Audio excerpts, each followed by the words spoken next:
こんにちは、写真家の井上弘樹です。今回の写真表現ゼミでは、晴れという天気を味方につけてうまく撮影を進めるお話をしたいと思います。撮影対象はこのゼミに参加いただいている皆様それぞれでしょうから、ここでは井上がどのように晴れという天気を捉えて味方につけようとしているのかについて見ていきたいと思います。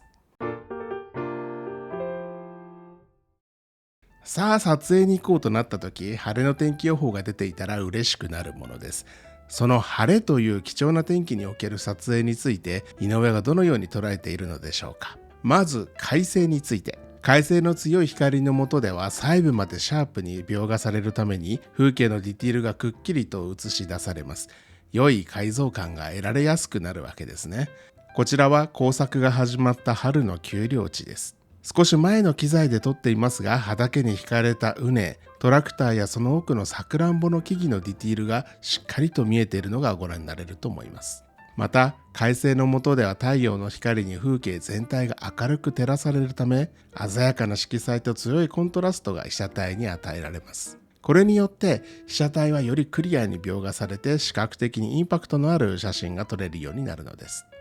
快晴という天気は解像感や色彩をもたらしてくれるありがたい存在である一方で、雲一つない青空が広がるために空全体が均一な色調で覆われることが多く、その結果写真における空の表情が単調になりがちです。もちろんその単調さ、シンプルさが写真に力を与えてくれることもありますが、広大な風景を撮影する際には空がシンプルすぎると、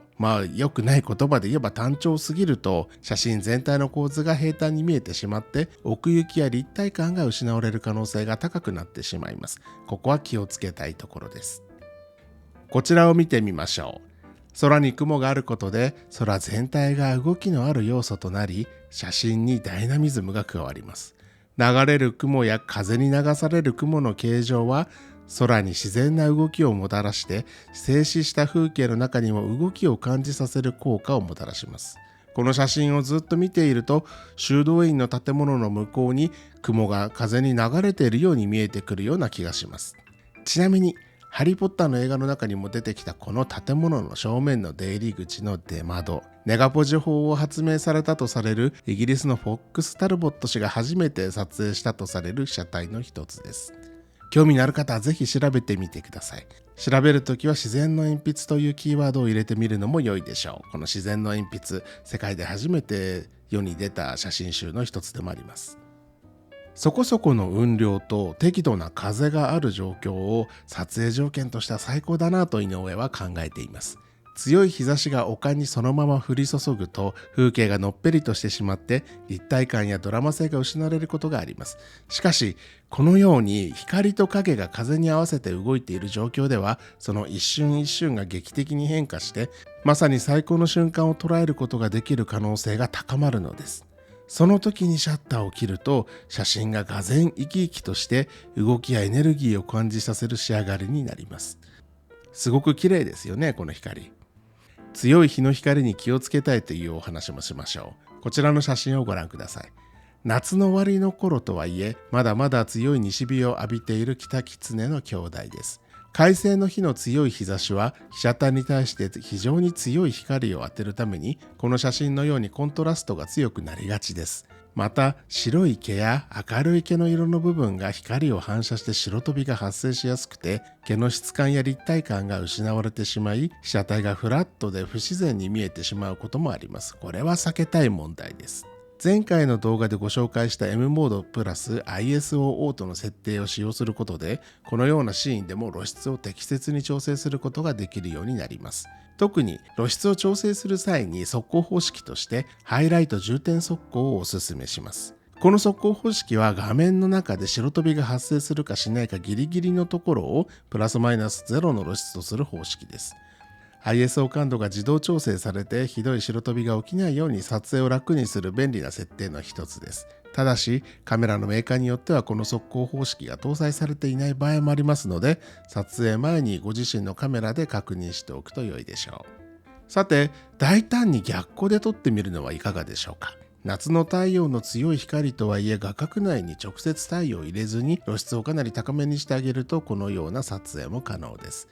ちなみにこのカットも速攻モードをハイライト重点としてロー撮影をしています。後の現像で暗部、暗い部分の露出を持ち上げて仕上げています。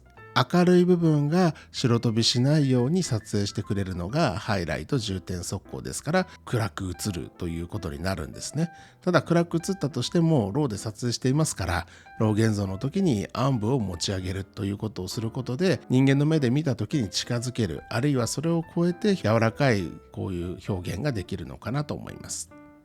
シルエットの表現も試してみようという話をしましょう。晴れの日の光が雪面に落とす光と木々やキタキツネが作る影の明暗さはとても大きくて、ダイナミックレンジが広がってより暗いところから明るいところまでを撮影できるカメラのセンサーが新しいカメラに搭載されたとしても、人間の目と比べるとまだまだその描写には厳しいものがあります。このようなシーンではロー現像で無理にシャドウを上げるのではなく、むしろ黒くなったシルエットを意図的に生かして楽しむというアプローチで仕上げるのも良いかもしれません。ちょっとかっこいいですよね、これもね。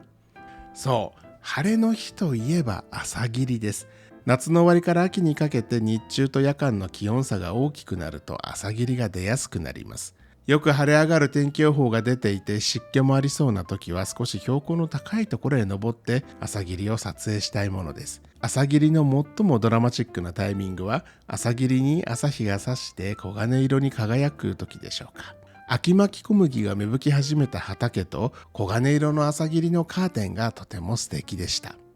小学校の塔を望む高台からの朝霧、べったりと低い土地に入った霧に朝日が差すその時が楽しみで、この場所には年に何度も通ってしまいます。朝霧が晴れる頃、これまで光源となる太陽の方ばかり見ていた目を少し背後の方にも向けてみましょう。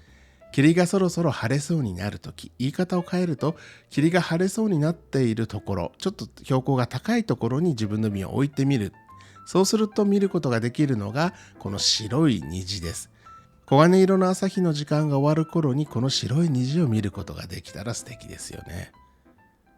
晴れすぎて困るっていうことも実はあるんですね。冬の晴れた日には気をつけたいことがあります。それは使用するレンズによってはその環境が明るすぎることがあるということなんですね。まずこの写真を見てみましょう。 F1.4 の明るいレンズで撮影しています。白飛びが始まっていてちょっと厳しい感じです。この写真を撮影した時はキタキツネが止まっていた時だったのですが、よく動く被写体を撮るときはメカシャッターを使うことが多いです。電子シャッターのローリングシャッター現象で動く被写体が歪んで映ってしまうことを避けるためなんですね。ここで問題が起きるのがメカシャッターのシャッター速度限界なんです。メカシャッターのシャッター速度の最も速い速度というのは4000分の1秒とか8000分の1秒あたりです。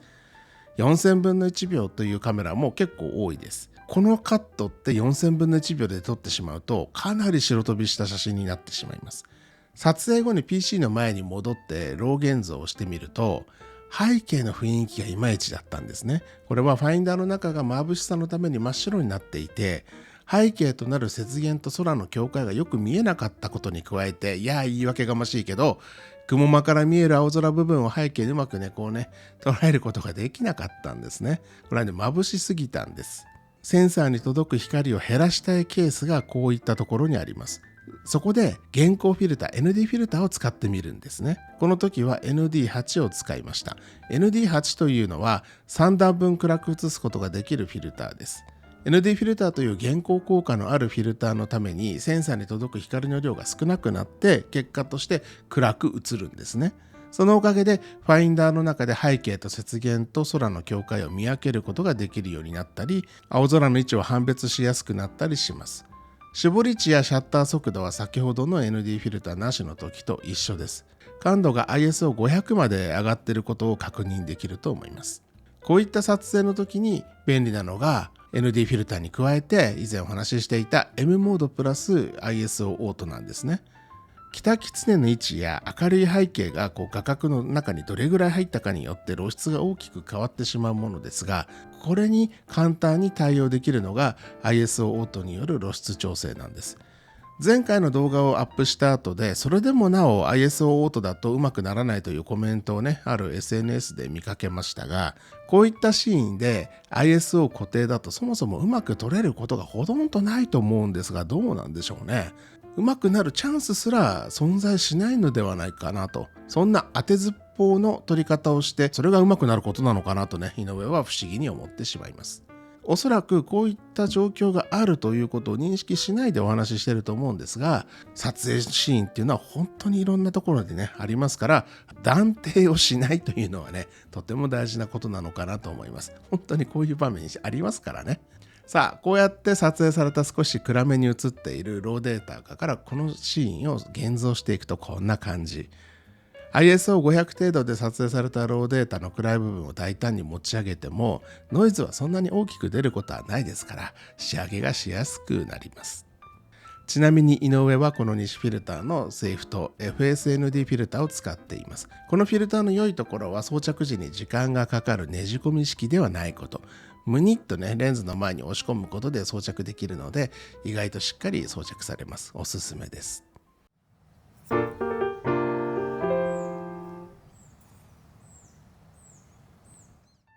いかがでしたでしょうか。晴れという天気を味方につけてうまく撮影を進めるお話を作例とともにしてきました。